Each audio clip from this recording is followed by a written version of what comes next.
so hot. And I'm enjoying this game. This phone is so hot. Yeah, so hot. Not warm, hot. And I know you felt this. You're in the middle of something, whether a game, a video, charging, and your phone starts to slow down or stutter or lag. And the first thing most people think is, my phone is bad. I might need to get a new one. But before you spend a single buck, you need to understand what is actually going on in your device, because the answer might not be what you think it is. And once you know the signs, you might never panic about your phone heating up again. I know most people don't panic though, so today we'll be talking about two things. The first is the signs behind why your phone actually heats up, and the second is 7 things you can do to actually fix that.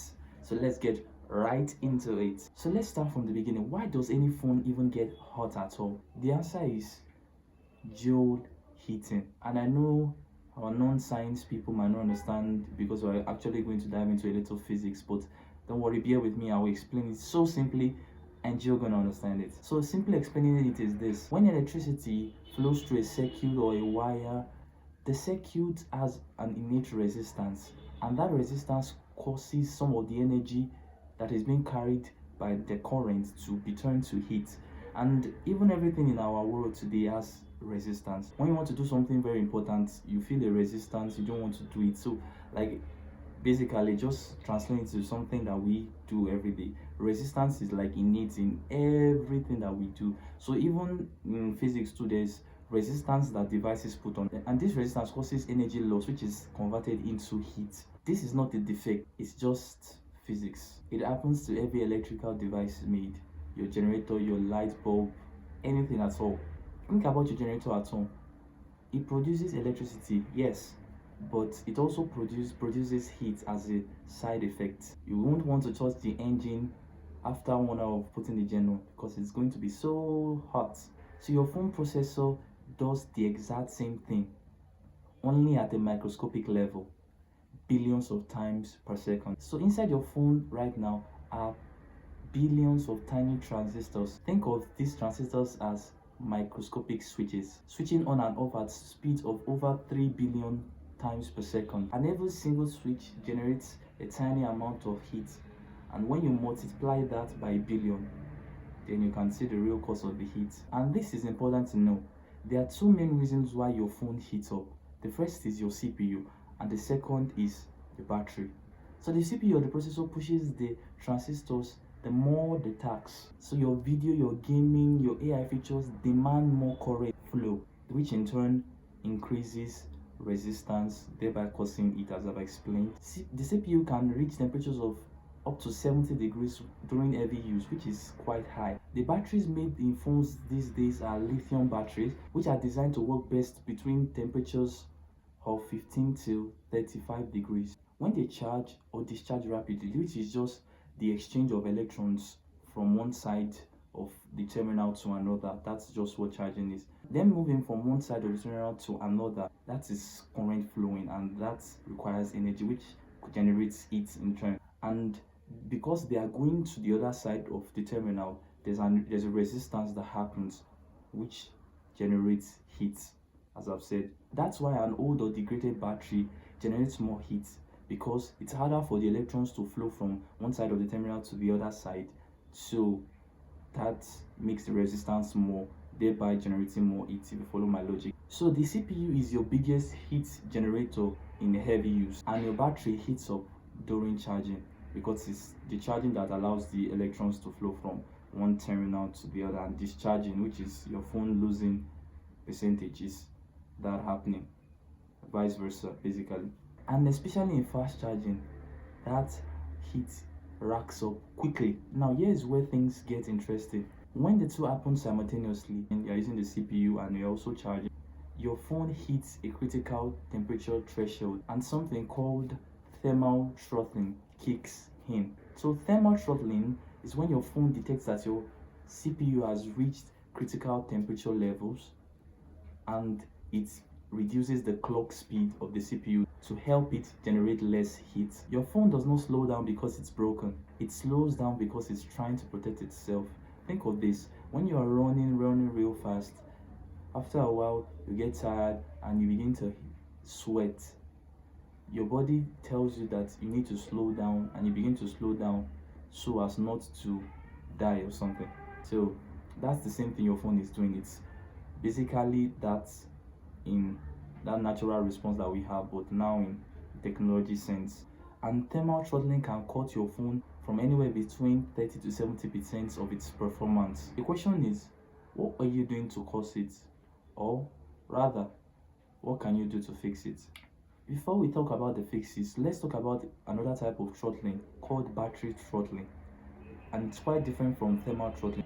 Battery throttling is when your battery gets old and degraded, and it's now harder for the electrons to move over to the other terminal, and therefore the performance of your phone drops because the battery cannot deliver its peak performance, so the phone limits speed even when it's cool.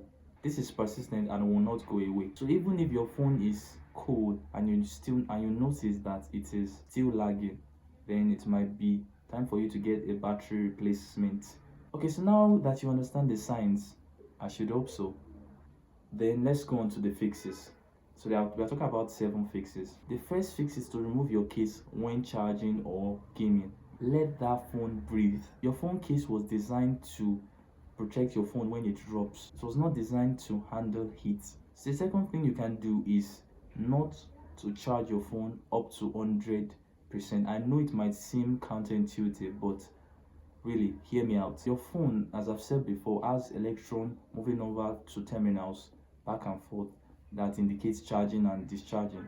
The sweet spot for you to charge or discharge your phone is between 40 and 80%, because after 80% it's harder for the electrons to overcome the resistance needed to go over to the other side of the terminal to indicate charging. Also, from 0 to 100% indicates a cycle charge, and so it's basically like keeping it in an optimal spot where the resistance has not yet reached that high for it to start limiting or destroying the battery. So you are just keeping it in that sweet spot so that the discharging or the charging would still be optimum. So and that optimum spot is 40 to 80%, where it's very okay, the resistance is okay, but when you go lower or higher than that, then that becomes a problem.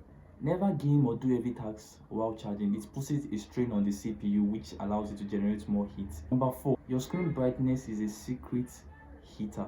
Most people don't know this, but your AMOLED display screen at full brightness is one of the top sources of heat. That high refresh rate, 120 Hz fast, that you love, it's actually generating heat also, and it draws significant power.